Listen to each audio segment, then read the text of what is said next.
On this installment of Cumberland Rover, I teach you how to start a garden,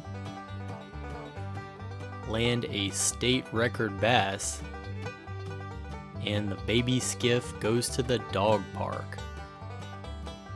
It's another gorgeous day afloat on the waters of the Cumberland.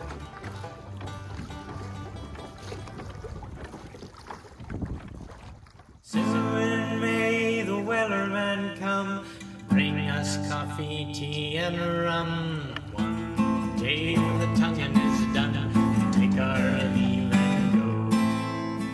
At a fair on the town, her hair was blonde and this was brown. Soon may the wellerman come around.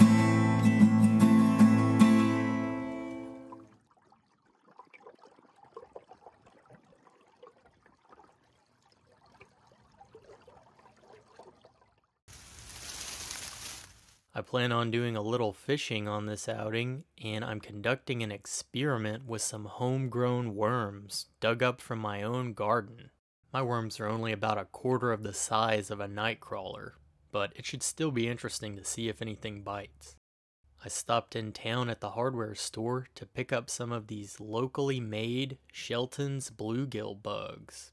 They're just a simple lead-headed jig, and over the years I've caught a lot of sunfish, bluegill, and crappie on these.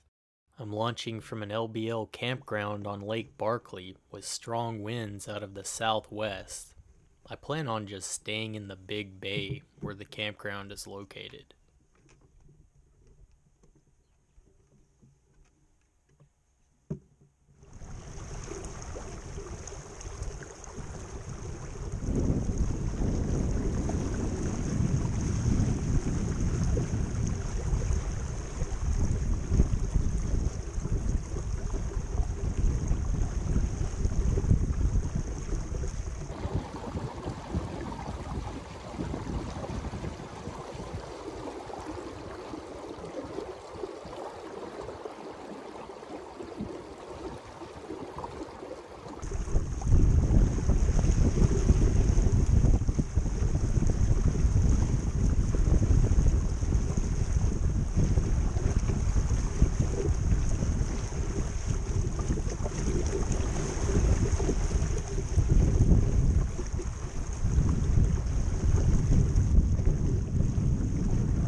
Nearing the southern side of the bay, which is also the windward side, the wind is pretty stout and there's even a little chop. I was so focused on running the boat that I was totally oblivious to the massive dead carp drifting by on the port side of the skiff.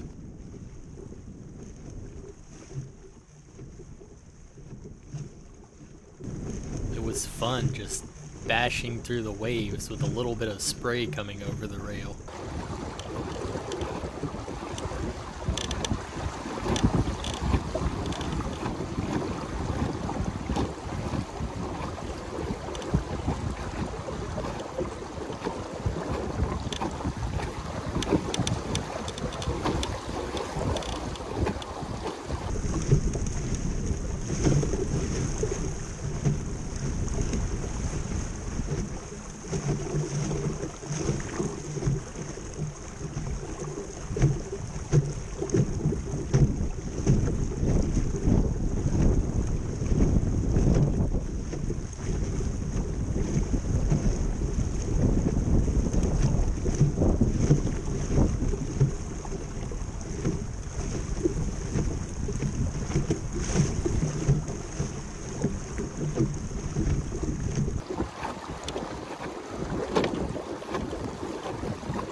was drifting along the southern shoreline of the bay, casting towards the bank, but the gusty conditions were making fishing really difficult. I would get blown up to the lee shore very quickly and would have to row back and start over, hoping the wind might simmer down, but eventually I got tired of that.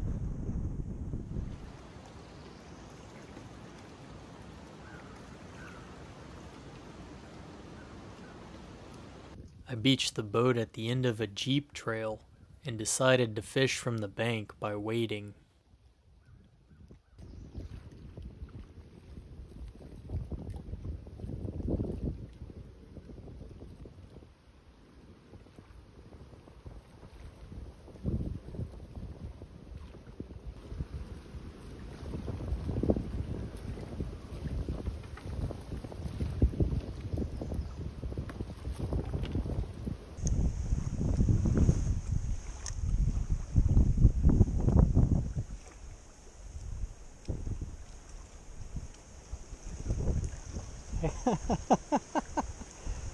Okay.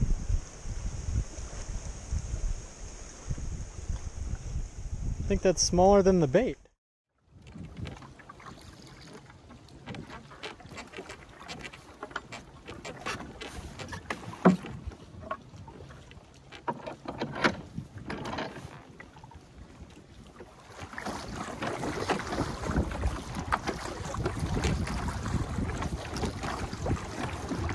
Rowing upwind, I'm now headed for the back of the creek, and it's been a while, but I seem to recall that there's a narrow stream that's actually navigable depending on the lake level.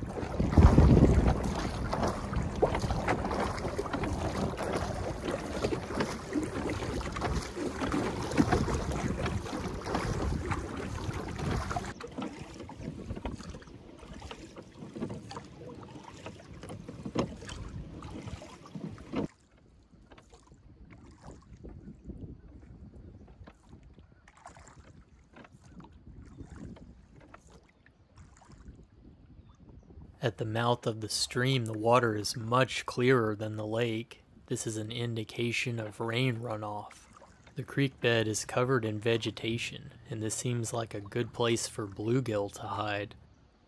I've used up all my worms, so I switched to the Shelton's lure.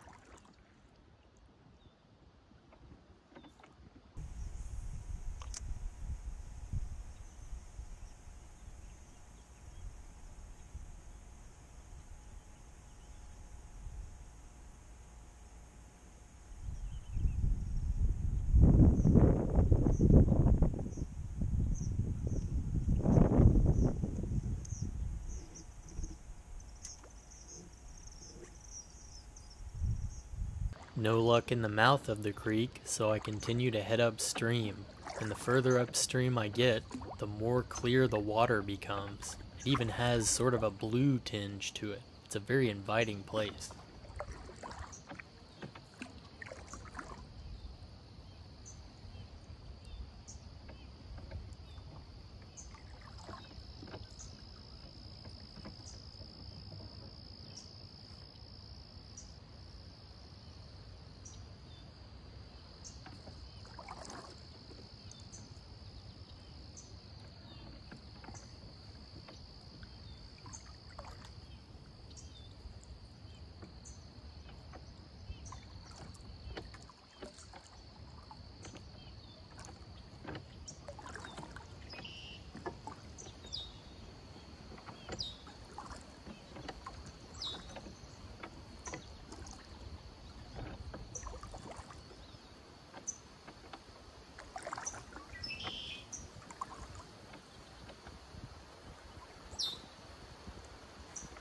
For the most part, the channel is surprisingly deep, but I have to lead the boat through a few shallow areas using the painter.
That's the end of the line, but I'm not finished exploring, so I continue on foot.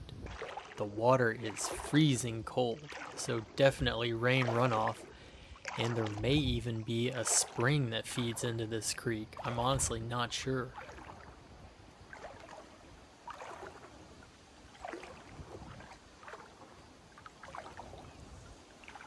Then I discover half a carp. That's a little ominous. I wonder what creature is responsible for this. I can't imagine that a wild animal would waste half a fish. This area surrounding the creek was once dense forest, but it was affected by the tornado that occurred several years ago, and you can see that the area is finally beginning to heal. Logging efforts managed by the U.S. Forest Service seem to have had a positive impact by getting all that dead timber out of the way so that new growth can begin to develop.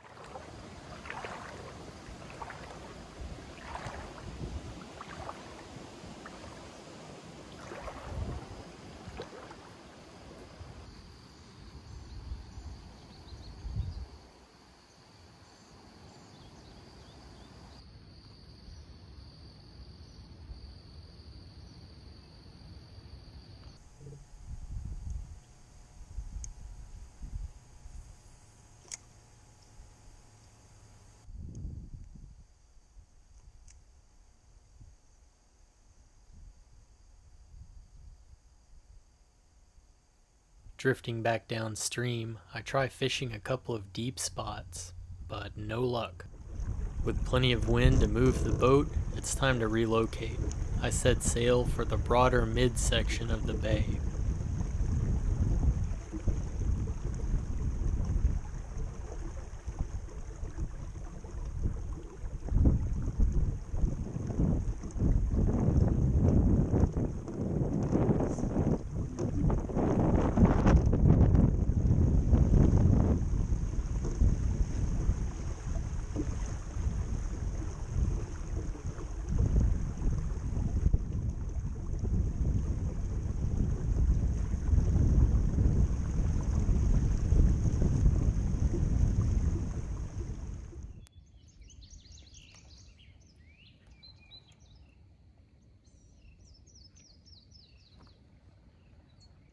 Finally, the evening bite kicks in.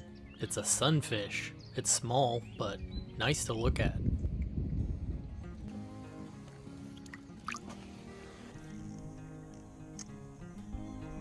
And a short while later, a bluegill.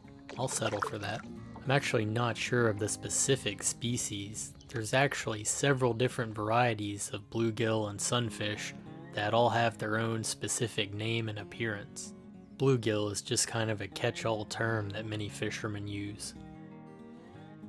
And that about wraps it up for this adventure. The sailing was good, the fishing not so great, but it's rarely a bad day when you're out on the water.